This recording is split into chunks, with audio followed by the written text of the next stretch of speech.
Hey everyone, it's Keyshawn here. Good morning, good evening, or good afternoon. Was just talking to some people about my book, Tired of Being Broke.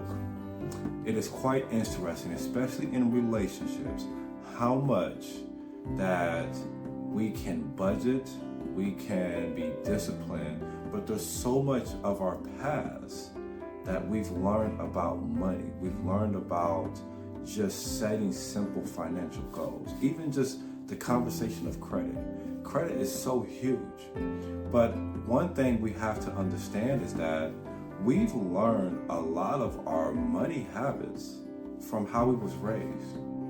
And we have to look at that. We have to look at how our upbringing has brought us to understand how we utilize money, how we see money, and how we hold on and keep money.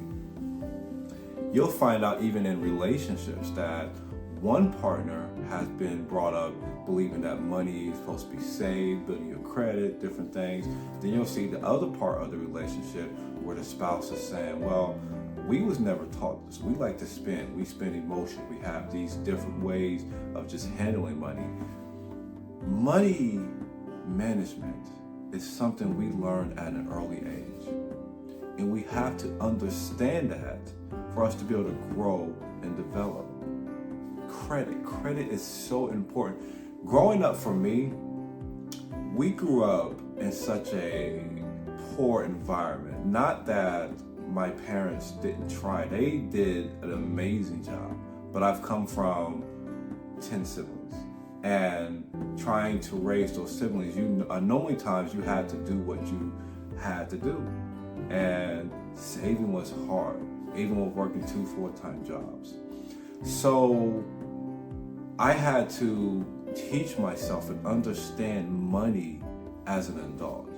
And I thank myself for that because I look at money a lot different than most people. But we have to make these adjustments in our life. We have to look at how our past upbringing has made us look at our finances different. And we start understanding that, and then we start making the adjustments. We start making the progress. Also in the book, I talk about different rules. There's an 80-20 rule. For me personally, for me to get to that next threshold financially, I had to be more aggressive. I had to do more of a 70-30 rule, meaning 70% of my money went towards all of my bills. 10% went towards savings. And then I took 20% to make sure I could have my different leisure things. We have to look at budgeting a lot different. And then we have to look at when we start spending money, a lot of us make these emotional decisions, not just with money, with life. We'll make these emotional decisions. And it's not good. But it doesn't make us a bad person. It's just some of our habits, we're not understanding where they came from. And a lot of it is our upbringing.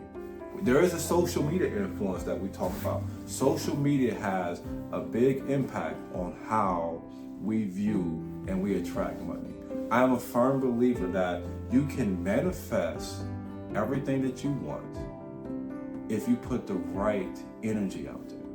But you have to be disciplined. You have to really practice a lot of discipline because the discipline is going to help you when you don't feel like it, when you don't feel like putting the money, when you feel like just going to spend that check, that last bit of money. You worked so hard for it. You deserve to be able to do what you want with your money. You deserve for someone not to say, hey, you don't spend this money here. You need to save this money. You have to make that decision. And you have to know why you're making that decision. We always talk about the why. Why are you doing this? Why are you in this situation? Why are you trying to get to this next threshold in your life? It starts with your why. And it also starts with that discipline because that discipline is going to force you to get up. That discipline is going to force you to put that money aside. You have to make these tough decisions. I promote this book, Tired of Being Broke, all the time because it's not just a get rich scheme. It's not just money management. It's really looking at your psychology, the way you've always looked at money that you never thought about. It looks at it and it really dives deep into a lot of the tough subjects that you don't want to even talk about. So go ahead and just read the book, get it. It's not going to cost you a lot of time. It's not going to cost you a lot of money. But you deserve to get out of just this feeling of just being broke all the time.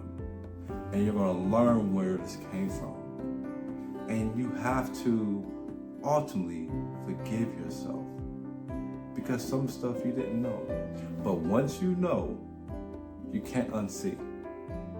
So knowledge is power, but applied knowledge. And this book is going to give you applied knowledge so you can understand how you can really get over that. A lot of people in an American household, a few extra $1,000 a month can drastically change their financial future.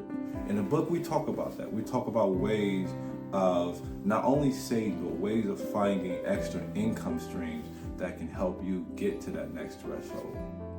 So we're hoping that with this, you can take it and apply it to your life. You can apply it to your kids' life. So now you're creating a whole new pathway for money management, money understanding, attracting the right people in your life that can help you make better decisions. Because you have this, and this is something you deserve. You deserve to understand. There's no secret, but there are formulas, there are systems. Understanding your money, understanding where you came from, and your upbringing of money is going to drastically change the outcome of your life. Follow me or subscribe as we continue down this journey of you going from broke and struggling to thriving and prospering. But it's a process. It's not just a simple, hey, do this, and then all of a sudden you're gonna look up and you're gonna be wealthy. That's not how this works.